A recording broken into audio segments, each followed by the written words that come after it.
भारत में इनोवेशन क्यों नहीं हो रहे हैं या भारत में इतना इनोवेशन क्यों देखने को नहीं मिलता है? तो इसका मुख्य कारण है कि हम यूज़र बनते जा रहे हैं। हम दुनिया के सर्वश्रेष्ठ यूज़र हैं, उपयोगकर्ता हैं। कोई भी चीज़ नई लॉन्च होती है, आती है मार्केट में, तो हम उसका सबसे बेहतरीन उपयोग करना जानते हैं। लेकिन हम कोई नया आविष्कार नहीं करना चाहते हैं, क्योंकि उसके लिए श्रम लगता है, कठोर तपस्या लगती है। दिन रात लोगों से दूर रहना पड़ता है, क्योंकि कृष्ण ने गीता में कहा है कि योगी जब सब सो रहे होते हैं तब जागता है, और सब जागते हैं तब वह योगी सो रहा होता है। लोगों से दूरी बनानी पड़ती है, अपने आप को खपाना पड़ता है, फिर कुछ नया आविष्कार होता है। एडिसन ने 1000 प्रयोग असफल करके बल्ब का आविष्कार 1001वें प्रयोग में किया।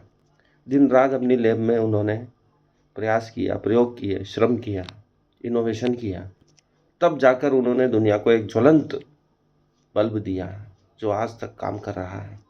लेकिन हम तुरंत लाइमलाइट में आना चाहते हैं, तुरंत प्रसिद्ध होना चाहते हैं।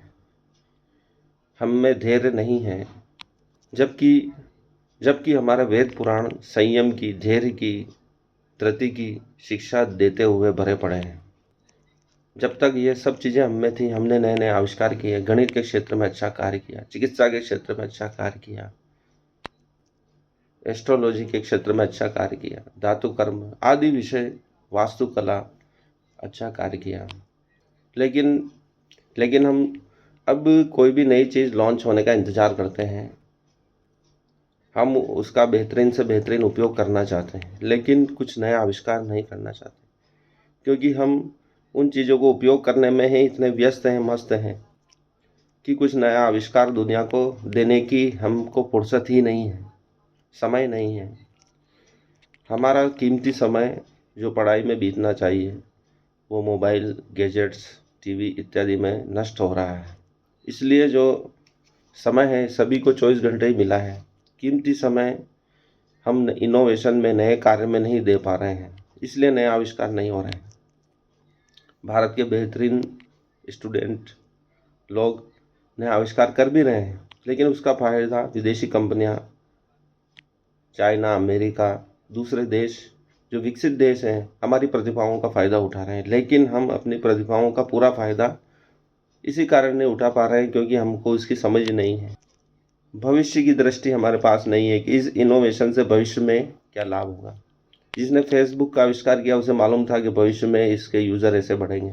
यूट्यूब, ट्विटर आदि प्लेटफॉर्म, व्हाट्सएप क्यों फेमस है? क्योंकि उसमें भविष्य की दृष्टि थी। एप्पल फ़ोन इतना प्रसिद्ध क्यों हुआ? क्योंकि इसमें भविष्य की दृष्टि थी, क्योंकि लोग कीपैड छोड़ेंगे और टच स्क्रीन पे आ जाएंगे। ऐसा उन्होंने पहले ही देख लिया था, स्टीव जॉब्स ने। लेकिन हम 2 पल की भी नहीं सोचते हैं, आगे की नहीं सोचते हैं, और हमारे निर्णय गलत हो जाते हैं, क्योंकि तकनीक ऐसा क्षेत्र है जिसमें हर क्षण बदलाव हो रहे हैं। 2 दिन बाद आपकी तकनीक आज की पुरानी हो जाएगी, नई तकनीक की आवश्यकता पड़ेगी। हम 2G से 3G, 3G से 4G, 4G से 5G और अब 6G की ओर बढ़ रहे हैं। पुरानी तकनीकें पुरानी हो रही हैं, नई तकनीकों की आवश्यकता है, भविष्य दृष्टि की आवश्यकता है। लगातार श्रम करने वाले, बिना प्रसिद्धि को प्राप्त किए लोगों की आवश्यकता है, जो दिन रात श्रम करके भारत को विकसित कर सकें, नई तकनीक दे सकें।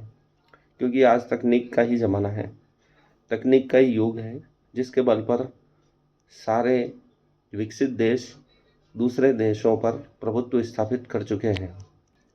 यदि भारत को विश्व गुरु बनना है तो तकनीक में उसे सबसे आगे होना होगा। दिन रात ऐसे नए आविष्कार करने होंगे जो विश्व में सर्वश्रेष्ठ हैं, नए हैं, जिसमें भविष्य की दृष्टि है। भारत में प्रतिभाओं की कमी नहीं है, लेकिन उसे सही दिशा देने वाले मिलने आवश्यक हैं, गुरु मिलने आवश्यक है। क्योंकि आज 10वीं के बाद भी स्टूडेंट को यह बताने वाला नहीं है कि उसके लिए कौन सा विषय उपयुक्त है। उसकी प्रतिभा के अनुसार विषय दिलाने वाले गुरु मौजूद नहीं हैं, उसकी प्रतिभा को पहचानने वाले मौजूद नहीं हैं। हमें गुरुओं का सम्मान करना होगा, उनको समाज में प्रतिष्ठित स्थान दिलाना होगा, तभी वह बच्चों को उनकी प्रतिभा के अनुसार विषय दिला पाएंगे। उसके लिए कौन सी नौकरी उपयुक्त है? क्योंकि आज अनेक विषय हैं जिसका हमें ज्ञान नहीं है। ऐसे ऐसे विषय हैं जिसमें रोजगार की संभावना अनंत है, लेकिन हम गिने चुने विषय बच्चों को पढ़ाते हैं और प्रतिस्पर्धा में डाल देते हैं। उनकी योग्यता के अनुसार हमें विषय दिलाने होंगे, उनकी प्रतिभा को पहचानना होगा कि वह क्या बेहतर कर सकते हैं, उनका स्वधर्म क्या है, वह किस में सर्वश्रेष्ठ प्रदर्शन कर पाएंगे और किस में उनकी रुचि है। तभी हमें वह विषय 10वीं के बाद दिलाना चाहिए, या उनको जो विषय मिला है उसमें सर्वश्रेष्ठ प्रदर्शन कैसे करें उसका ज्ञान देना होगा। 10वीं 11वीं में उनको आगे कंपटीशन में क्या क्या परीक्षाएं होती हैं, किस किस फील्ड में वो जा सकते हैं उसका ज्ञान देना होगा। अगर वो रिसर्च में जाना चाहते हैं तो रिसर्च में भारत में क्या क्या सुविधाएं हैं, अगर कोई वैज्ञानिक बनना चाहता है, समाजशास्त्री बनना चाहता है तो कैसे बने, आदि विषयों की जानकारी बच्चों को देनी होगी। उनको प्लेटफॉर्म, एक इकोसिस्टम, अगर उसने 10वीं कर ली, 12वीं कर ली तो उसके बाद कॉलेज उसको कौन सा मिलना चाहिए, पहले से ही उसका MA MSc तक के प्लेटफॉर्म को जोड़ना होगा, ताकि वह कड़ी टूटे नहीं उसकी पढ़ाई की, उसके ज्ञान को अनवरत विकसित करते हुए वह अपने लक्ष्य को प्राप्त कर सके। जैसा गुरुकुल में होता था कि अगर विद्यार्थी को संपूर्ण ज्ञान नहीं होता था तो उसे उस काल तक गुरुकुल में ही रहना पड़ता था। कृष्ण बलराम की शिक्षा पूरी हो गई थी, लेकिन सुदामा को गुरुकुल में उसके बाद भी रहना पड़ा। चाहे वह कृष्ण से पहले से ही पढ़ रहे थे सुदामा, लेकिन कृष्ण के जाने बाद भी कई वर्षों तक गुरुकुल में उन्होंने शिक्षा प्राप्त की। तो शिक्षा का मूल उद्देश्य ज्ञान प्राप्त करना होना चाहिए। ऐसा नहीं कि परीक्षा पास होके वो उसको संपूर्ण ज्ञान हो गया, नहीं। प्राचीन काल में गुरु जानता था कि